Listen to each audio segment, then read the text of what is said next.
Hello everyone, how are you all? I hope आप सभी अच्छे होंगे। आप सभी का स्वागत है हमारी आज के वीडियो में। और आज के इस वीडियो में हम लोग बात करने वाले हैं about the conditional elements in जावा।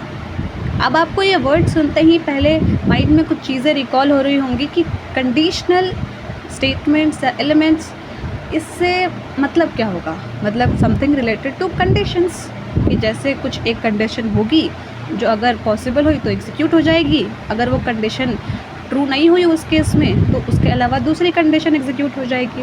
बस सिंपल।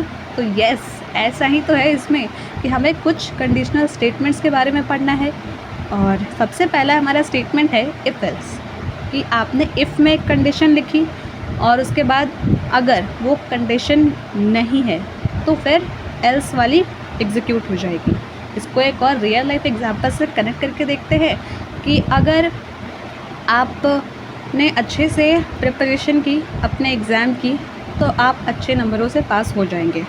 और अगर नहीं की, यानी कि एल्स, तो आपका परफॉर्मेंस थोड़ा डाउन होगा रिज़ल्ट में।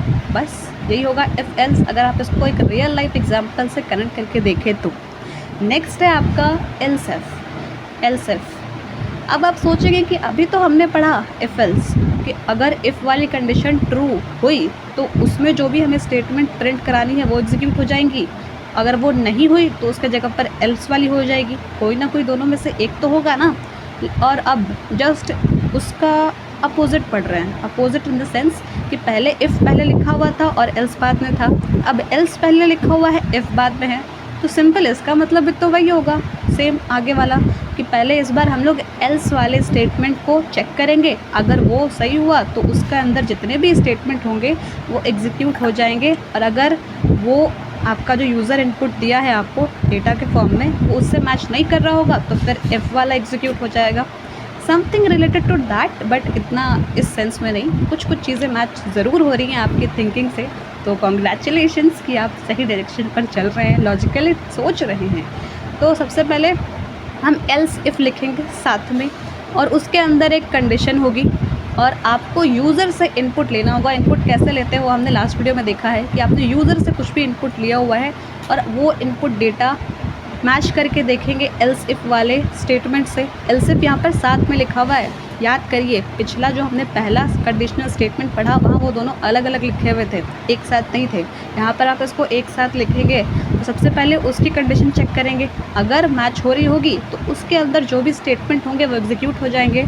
अगर नहीं मैच हो रहा होगा यूज़र के इनपुट डेटा से तो एल्स इफ़ के अंदर बहुत से इफ़ स्टेटमेंट्स होते हैं। यहाँ पर हुई दोनों के बीच का डिफरेंस कि इफ़ एल्स में क्या होता है, या तो इफ़ या एल्स। लेकिन एल्स इफ़ में क्या होगा कि एल्स इफ़ एक साथ लिखा जाएगा पहली बार, वहाँ पर खुद एक कंडीशन होगी, उसके बाद इसके अंदर आप मल्टीपल इफ़ स्टेटमेंट्स को इंक्लूड कर सकते हैं। तो ये हो गई इन दोनों के बीच का मेन डिफरेंस। फिर वन बाय वन चेक करना होगा कि कौन सा आपका केस, ये सिनारियो यूज़र के इनपुट डेटा से मैच कर रहा है या नहीं। उसके बाद नेक्स्ट आता है आपका स्विच। अब स्विच क्या करता है कि जैसे हमारे घर में स्विच होते हैं ना, कि एक इलेक्ट्रिक बोर्ड होता है, वहाँ पर मल्टीपल स्विच होते हैं। किसी को अगर आप क्लिक करेंगे तो उससे लाइट ऑन हो जाती है, दूसरे से पंखा ऑन हो जाता है, और ऐसे ही डिफरेंट बटन का डिफरेंट काम होता है, जिसको हम लोग बोलते हैं कि स्विच है। ये पंखे का स्विच है या ये लाइट का स्विच है। तो सेम विद द कोडिंग, कि आपने वेरियस सिनेरियोज दे दिए कि अगर इससे मैच हुआ तो आप ये प्रिंट कराएंगे, अगर नेक्स्ट से हुआ कि अगर आपने उस स्विच पर क्लिक किया तो वो रिज़ल्ट आपको मिलेगा, या वो आउटकम आपको प्रिंट होकर शो होगा आपके कंप्यूटर स्क्रीन पर। अब यहाँ तक हमने इतनी चीज़ें पढ़ी तो आपको भले एक माइंड में थॉट आ रहा होगा कि सबका काम तो एक ही है, सब तो बस चेक कर रहे हैं ना कि यूज़र से जो भी इनपुट मिला है उससे चीज़ें मैच हो रही है या नहीं, फिर इन तीनों को क्यों पढ़ रहे हैं? तो बात यहाँ पर ये है कि ये जितने भी अभी तक हमने 3 कंडीशनल स्टेटमेंट्स पढ़े, ये 3 टाइप है कंडीशनल स्टेटमेंट्स के। ज़रूरी नहीं है कि हर बार आप इन तीनों को एक साथ यूज़ करें, ये आपकी चॉइस पर डिपेंड करता है। और साथ ही जो भी आप जिस समय जो भी कोड लिख रहे हैं या जो भी सिचुएशन आ गई उस पर डिपेंड करता है कि आप कौन सा इन तीनों में से यूज़ करेंगे। तो कंफ्यूज नहीं होना है। मानती हूँ कि तीनों का मेजर फंक्शन सेम ही है कि चेक करना है कि कौन सा आपका यूज़र इनपुट से मैच कर रहा है और उसके बाद जस्ट स्टेटमेंट आपको एग्जीक्यूट करा दे रहे हैं, दैट्स ओके। बट ये बस डिफरेंट तरीके हैं, आपको जो सही लगे और सिचुएशन के अकॉर्डिंग जो नीड हो वो हमें उस टाइम पर उस वाले कंडीशनल स्टेटमेंट को यूज़ करना होगा, ठीक है। इसके बाद सबसे सिंपल और सबसे ईजी जो मुझे लगता है, आई थिंक आपको भी लगेगा, वो भी पढ़ लेते हैं। एक लास्ट कंडीशनल स्टेटमेंट जो कि है ब्रेक।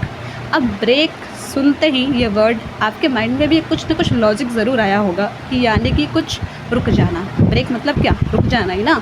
तो जब भी आप अपने कोड में किसी भी स्टेटमेंट के बाद ब्रेक लिख देंगे, इसका मतलब कि कोड आपका बस वहीं पर टर्मिनेट हो जाएगा। टर्मिनेट यानी रुक जाएगा, उसके आगे वो चेकिंग नहीं करेगा, उस पूरे सेट ऑफ कोड से बाहर निकल जाएगा और आपका जब तक ब्रेक नहीं था उससे पहले जितने भी कोड्स थे बस वहीं तक एग्जीक्यूट करेगा।